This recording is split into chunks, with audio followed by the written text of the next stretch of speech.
एक बार महाराज युधिष्ठिर ने राजसूय यज्ञ किया। उस समय यज्ञ मंडप का निर्माण सुंदर तो था ही, अद्भुत भी था। वह यज्ञ मंडप इतना मनोरम था कि जल व थल की भिन्नता प्रतीत ही नहीं होती थी। जल में स्थल तथा स्थल में जल की भांति प्रतीत होती थी। बहुत सावधानी करने पर भी बहुत से व्यक्ति उस अद्भुत मंडप में धोखा खा चुके थे। एक बार कहीं से टहलते टहलते दुर्योधन भी उस यज्ञ मंडप में आ गया और एक तालाब को स्थल समझ उसमें गिर गया। द्रौपदी ने यह देखकर अंधों की संतान अंधी कहकर उनका उपहास किया। इससे दुर्योधन चिढ़ गया। यह बात उसके हृदय में बाण समान लगी। उसके मन में द्वेष उत्पन्न हो गया और उसने पांडवों से बदला लेने की ठान ली। उसके मस्तिष्क में उस अपमान का बदला लेने के लिए विचार उपजने लगे। उसने बदला लेने के लिए पांडवों को द्यूत क्रीड़ा में हराकर उस अपमान का बदला लेने की सोची।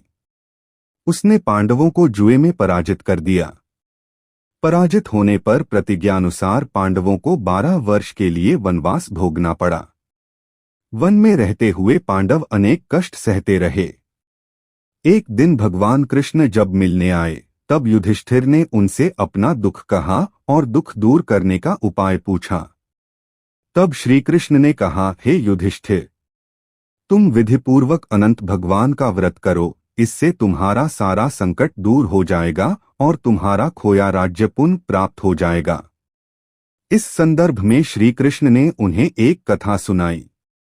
प्राचीन काल में सुमंत नाम का एक नेक तपस्वी ब्राह्मण था। उसकी पत्नी का नाम दीक्षा था। उसकी एक परम सुंदरी धर्मपरायण तथा ज्योतिर्मयी कन्या थी, जिसका नाम सुशीला था। सुशीला जब बड़ी हुई तो उसकी माता दीक्षा की मृत्यु हो गई।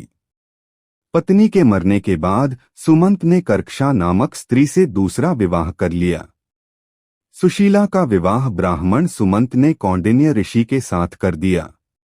विदाई में कुछ देने की बात पर कर्कशा ने दामाद को कुछ ईंटें और पत्थरों के टुकड़े बांध कर दे दिए।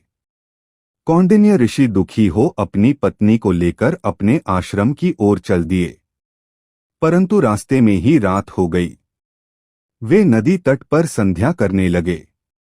सुशीला ने देखा वहां पर बहुत सी स्त्रियां सुंदर वस्त्र धारण कर किसी देवता की पूजा पर रही थीं। सुशीला के पूछने पर उन्होंने विधिपूर्वक अनंत व्रत की महत्ता बताई। सुशीला ने वहीं उस व्रत का अनुष्ठान किया और 14 गांठों वाला डोरा हाथ में बांधकर ऋषि कौंडिन्य के पास आ गई। कौंडिन्य ने सुशीला से डोरे के बारे में पूछा तो उसने सारी बात बता दी। उन्होंने डोरे को तोड़कर अग्नि में डाल दिया। इससे भगवान अनंत जी का अपमान हुआ। परिणामत ऋषि कौंडिन्य दुखी रहने लगे। उनकी सारी संपत्ति नष्ट हो गई। इस दरिद्रता का उन्होंने अपनी पत्नी से कारण पूछा तो सुशीला ने अनंत भगवान का डोरा जलाने की बात कही। पश्चाताप करते हुए ऋषि कौंडिन्य अनंत डोरे की प्राप्ति के लिए वन में चले गए। वन में कई दिनों तक भटकते भटकते निराश होकर एक दिन भूमि पर गिर पड़े। तब अनंत भगवान प्रकट होकर बोले, हे कौंडिन्य, तुमने मेरा तिरस्कार किया था, उसी से तुम्हें इतना कष्ट भोगना पड़ा। तुम दुखी हुए, अब तुमने पश्चाताप किया है। मैं तुमसे प्रसन्न हूं। अब तुम घर जाकर विधिपूर्वक अनंत व्रत करो। 14 वर्ष पर्यंत व्रत करने से तुम्हारा दुख दूर हो जाएगा। तुम धन धान्य से संपन्न हो जाओगे। कौंडिन्य ने वैसा ही किया और उन्हें सारे क्लेशों से मुक्ति मिल गई। श्री कृष्ण की आज्ञा से युधिष्ठिर ने भी अनंत भगवान का व्रत किया, जिसके प्रभाव से पांडव महाभारत के युद्ध में विजयी हुए तथा चिरकाल तक राज्य करते रहे।